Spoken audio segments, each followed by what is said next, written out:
The elevator doors slid open on the 47th floor, revealing the gleaming marble lobby of Apex Industries, where power was measured in stock portfolios and corner offices. Victoria Hayes stepped out, her Louboutins clicking against the polished floor with the confidence of someone who had built an empire from nothing. At 38, she was the youngest female CEO in the Fortune 500, a woman whose name alone could move markets.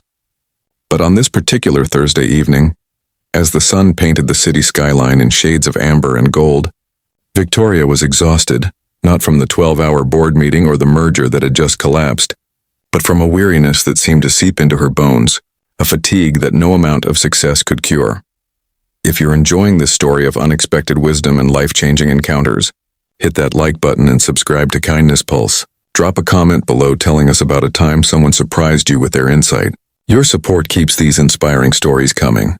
The executive floor had emptied hours ago, leaving only the soft hum of the air conditioning and the distant sound of a vacuum cleaner. Victoria had sent her assistant home, needing solitude to process the day's failures. The merger would have positioned Apex Industries as the dominant force in tech innovation, but the deal had crumbled over what she considered trivial concerns about company culture and employee welfare. Now, alone with her thoughts, she felt the weight of that dismissal settling uncomfortably in her chest.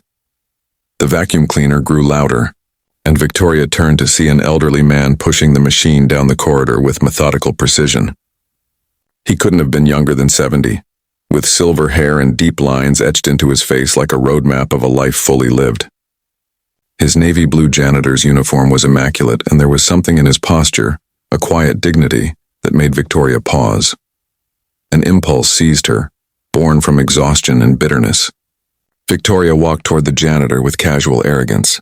"Excuse me," she called out, her voice carrying that particular tone of amusement that wealthy people use when they're about to make themselves laugh at someone else's expense. The janitor turned off the vacuum and looked up at her with eyes that were surprisingly clear and alert. "I've just lost a $2 billion merger," Victoria said, crossing her arms with a smirk playing at her lips.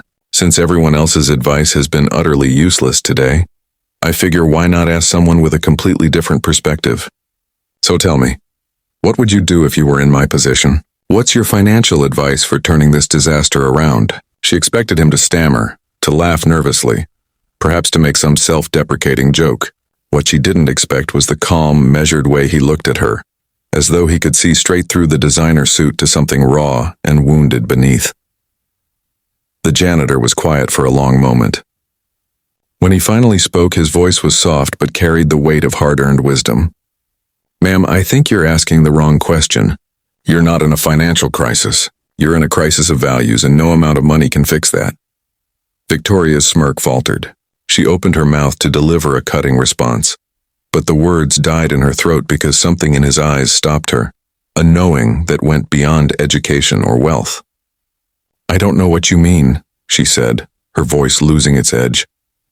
The janitor set down his vacuum handle and took a step closer. "I used to be where you are. Not exactly, but close enough. I ran a company with 200 employees, had the house in the suburbs, the cars, the whole package. I made every decision based on profit margins, told myself that everything else was secondary. I called concerns about people soft metrics too." He smiled sadly. "Then one day my daughter graduated from college. I missed the ceremony because I was closing a deal in Singapore. When I called to congratulate her, she told me not to bother, that I'd missed so many important moments that one more didn't matter. 6 months later, she stopped taking my calls altogether." Victoria found herself unable to look away from his face. He continued, his voice steady but filled with quiet pain. "It took losing everything for me to understand that success without connection is just a different kind of poverty. My company went under during the 2008 crash. Lost the house, the cars, the marriage, all of it gone. I ended up here pushing a vacuum, and you know what I discovered? This job taught me more about real wealth than 30 years of running a business ever did." "How?" Victoria whispered.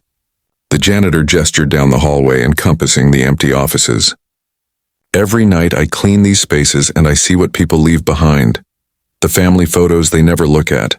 The cold coffee from meals they skipped. The notes from kids asking when mom or dad will be home for dinner. I see the cost of the life you're all chasing. The merger you lost today, it fell apart over company culture and employee welfare. The people who walked away weren't being foolish. They were being wise in ways that balance sheets can't measure. Victoria felt something shift inside her chest. She thought about her own penthouse apartment she barely saw except to sleep, about the relationships she'd sacrificed, the friendships that had withered, the family dinners she'd missed because there was always one more meeting. "So what do I do?" she asked, and this time there was no pretense, just a genuine plea. The janitor's expression softened. "You already know the answer, ma'am. That merger failed because you dismissed the very things that make a company worth building. The people, the culture, the purpose beyond profit. My advice? Call whoever walked away from that deal. Tell them you were wrong. Ask them what they need to feel valued. Build something that matters beyond the stock price.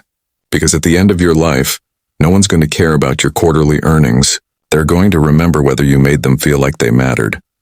Victoria stood frozen as he moved past her, the vacuum humming back to life. Her phone buzzed, probably another crisis demanding attention. But for the first time in years, she didn't reach for it. Instead, she walked back to her office, her mind racing with possibilities she had never allowed herself to consider. The next morning, Victoria did something unprecedented. She called the CEO who had walked away from the merger and asked for a meeting, not to negotiate, but to listen. She spent the next 2 weeks meeting with employees at every level of Apex Industries, asking questions she had never thought to ask before. What made them proud to work there? What kept them up at night? What would make their work feel meaningful? Before we wrap up this incredible story, I want to remind you to subscribe to Kindness Pulse if you haven't already. These stories of transformation and unexpected wisdom are here to inspire you, and your likes and comments help us reach more people who need to hear them. Let's spread kindness together. 6 months later, Victoria stood in the same spot by the windows, but everything had changed. The merger had been restructured around principles of sustainable growth and employee well-being. Apex Industries had launched an employee ownership program, implemented flexible work policies, and established a foundation supporting financial literacy in underserved communities. The stock price had initially dipped, but the long-term projections were stronger than ever because the company had finally built something people believed in. She saw the janitor's reflection appear beside hers in the window. Victoria turned to face him, and this time she really saw him, not as part of the background, but as the teacher who had appeared exactly when she needed him most. "I never properly thanked you," she said softly, "for that conversation, for seeing me clearly enough to tell me what I needed to hear." The janitor smiled warmly. "You did the hard part, ma'am. I just held up a mirror. You're the one who had the courage to actually look at what it showed you and change. Real wealth isn't what you accumulate. It's what you give away, what you build that outlasts you, and the lives you touch along the way. You're starting to understand that now." As he moved on to continue his work, Victoria remained by the window, watching the city wake up to a new day. She thought about the person she had been 6 months ago, so certain of her own brilliance, so blind to her own poverty of spirit. It took someone she had considered beneath her notice to show her what real success looked like, to remind her that wisdom doesn't require a corner office or a 7-figure salary. Sometimes the most valuable lessons come from the people we've trained ourselves not to see. Victoria pulled out her phone and began typing an email to her leadership team, outlining a new initiative to ensure every employee's voice was heard in company decisions. As she wrote, she felt something she hadn't experienced in years. Not the adrenaline rush of closing a deal, but a deeper sense of purpose, a quiet joy that came from finally aligning her actions with values that actually mattered. The janitor had given her more than financial advice that night. He had given her a roadmap back to her own humanity, and that was worth more than any merger could ever be.